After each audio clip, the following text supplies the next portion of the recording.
today's Naruto chapter, man, Sasuke is ODing right now. This dude just owned Sakura and Kakashi in one page. In one page. So let's look at this. Just look how bad. Look at Sakura over there. She's like, look at that. Oh, look at y'all trying to look all cute. Like, what's I'm right next to Sasuke. And she's like, what's going on now, Sasuke-kun?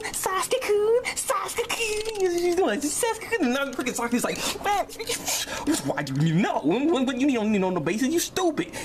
There is nothing, woman. There is nothing you can do. No, I was like, apply cold water to that burn, son. But no, he wasn't finished. The thing is, too, Kakashi was a little bit smart. See, Sakura didn't know that she was gonna get this kind of retaliation back, right? She didn't know this. She didn't know this at all. So, you know, she shouldn't have said that by herself. Kakashi's like, okay, I got this. I'm gonna say something. Try to help her out, and then try to throw in Naruto in there. Like, me and Naruto want to know what the issue is and what's going on. You know what I'm saying? We want to know what's going on. Me and Naruto. But freaking Kakashi, no, Kakashi, you done messed up because you're talking to Sasuke right now. Sasuke was like, Kakashi, you're the same as Sakura now, which means you're useless. Look at your face. You're useless. Oh, Sasuke, my brother, you just went ham on everybody. Well, besides freaking Naruto, of course, because Naruto's actually useful. You know, he actually could do something, so he acknowledges him. But Kakashi and Sakura, no. Burn, baby, burn. This makes me wonder, though, seeing how he just reacted that way towards them. I mean, if you want to become Hokage, man, you can't be burning bridges like that, my brother. How are you gonna lead some people if you're not gonna acknowledge any of them at all because, you know, they're not as strong as you or they can't do anything? I'm just saying, like, it makes me wonder on his mentality at this point, because I didn't expect him to do this. Like, I never seen him get this bad before. But once we get past Sasuke's feelings, we also start to see the effects of the Infinite Tsukuyomi and everybody in it, and we start seeing like the dream world and everything like that. And there's gonna be a few I'm gonna touch upon because there's a lot of like dreams, and honestly, I enjoyed every last one of them. They're really actually pretty good. It was really nice to see. I actually enjoyed this. But there's a few I want to talk about, which is the first one is Shikamaru's one. Now this one's kind of interesting because basically the ship that we all have. The ship that is Temari X Shikamaru. That crap's canon, and with this freaking chapter right here, we're done. Like, we keep seeing them always next to each other, what's going on, and we see Shikamaru sitting there, we see Asuma and Kurenai, and then we see his dad and his mother, and they're just there, they're talking, bickering, and crap, and he's like, oh man, marriage is such a drag. But then Temari, for some reason in the background, she's like, yeah, ... You know, she's ... because she knows she wants some of that Shikamaru beat. She wants some of it. You know what I'm saying? She wants all that. She wants all the Shikamarus and everything, you know? She wants to make some babies with this boy. But no, seriously, bro, it's just interesting that she's also in the dream world, bro. All the people. I mean, come on now. They're like, this kind of interesting. So yeah, I see what you're doing. That ship is real. And let's talk about another ship. Let's talk about Ino's dream, because this one, I have mixed feelings about this actually, because it shows that Ino does like Sai. You know, she does like Sai, but on the other hand, she still actually harbors feelings for Sasuke, because in her dream we have Sasuke and Sai, like, you know, talking back and forth and everything, arguing over, you know, that's my woman and everything, you know, you know, my woman and all that crap. That's what she wants here, I guess. That's like her dream in a sense. So it just shows that she still cares about Sasuke to some extent. And the thing is, like, I don't know. I was wanted a girl. Out of all the girls that's in this freaking show, we got Sakura, we got freaking what's her name, the red-haired chick. I can't remember her name right now. I can't remember because I don't like her. Cardi, there it is, Cardi. And then we also got Ino. And we got these girls here, and they all just infatuated with Sasuke. I was hoping that one of these freaking girls move on.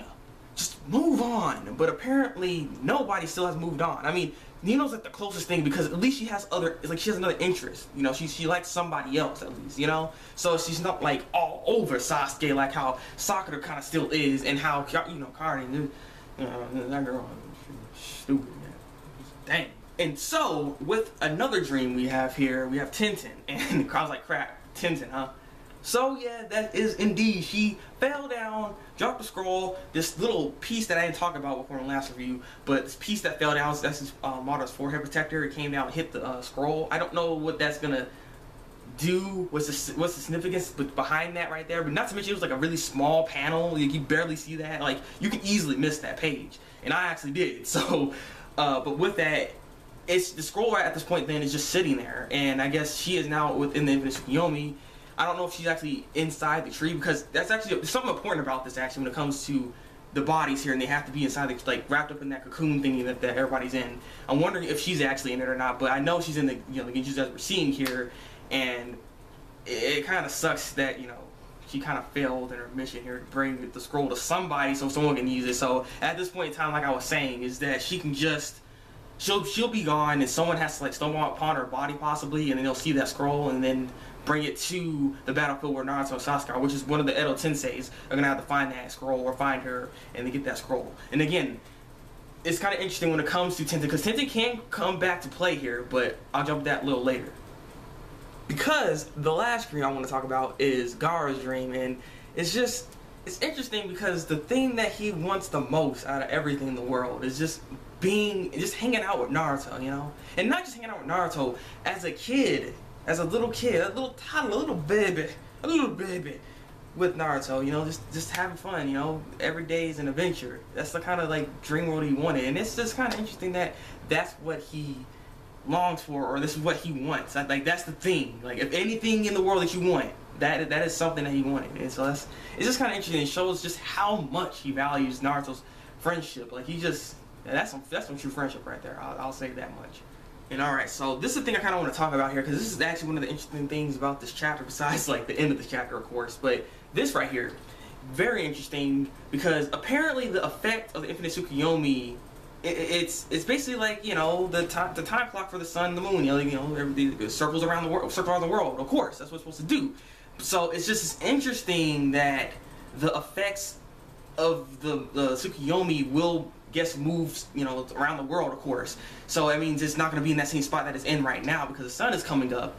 So then it makes me wonder if you can like get out of the Genjutsu in some form or fashion if you're not like trapped inside of the tree, because I think that's what the tree cocoon is all about. Then if you're trapped in like internal darkness and crap, there's no way you can get out of the Genjutsu. But if you were just like a body like laying down like Tenten, for instance, is it possible that she can actually break out or wake back up all of a sudden because the effects are no longer there? That's my question for you guys, actually. I'm very curious what you guys think. And I think there's a possibility it can be.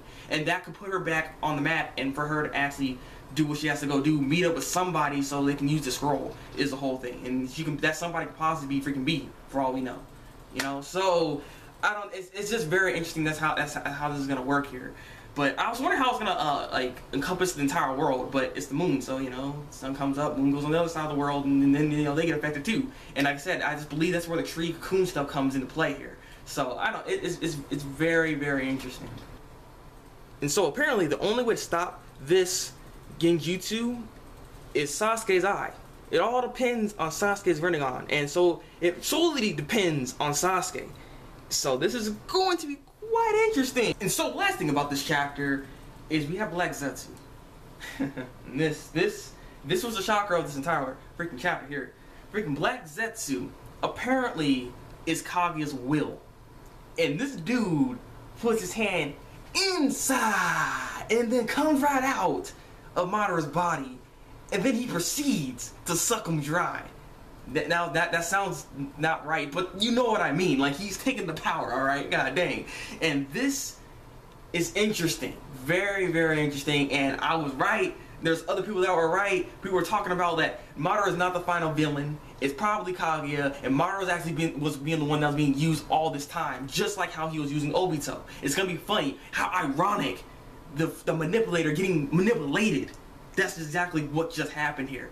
But there is an issue. There's one issue, and I want you guys to pay attention to this one, because this is interesting in itself, because it doesn't quite make sense. So Kishi's gonna have to explain what's going on here. So what I'm saying is, when it comes to Black Zetsu, how could Black Zetsu be Kaguya's will when we seen Black Zetsu be created by Madara.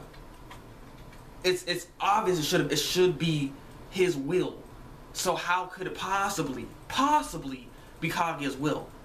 Was it possible that Kaguya's will was inside of Madara the entire time, and so he projected that will out of him, and he thought that was his own, but it was actually Kaguya's? And if that's the case, how did that happen? So again, there's a lot of explaining to do on Kishimoto's part, and seeing how this is all going to work out, because I don't want to judge this just yet, but if there's no explanation for this, it's kind of a plot hole, honestly. So we'll see how this all fares out, but nonetheless, very exciting, very interesting. I'm hyped. I'm glad to, because I knew Kaguya was going to be the freaking final villain. I just knew, because Madara was just doing too good. He was doing too good, and I just felt like because he's been manipulating everybody for so long, he's gonna mess up sometime at some point, because he's a power hungry fool, and he's gonna get manipulated by someone that is also power hungry, which is Kaguya. So yeah, this was a great chapter this week for Naruto. I thoroughly enjoyed it because the flashbacks are freaking great. Well, not flashbacks, but the dreams. I keep saying flashbacks, but the dreams are really, really good. Just the whole twist at the end was really nice. Not to mention the art was actually on point this week too. The art was really, really, really clean and very, very nice. So overall, a great chapter of Naruto this week. Leave a comment below and tell me what you think of this week's episode. This week's chapter of Naruto. Like this review, and subscribe to my channel when you see more Naruto reviews from me. So it's Thabreakmaster, and until then, people, break out. PHX Music.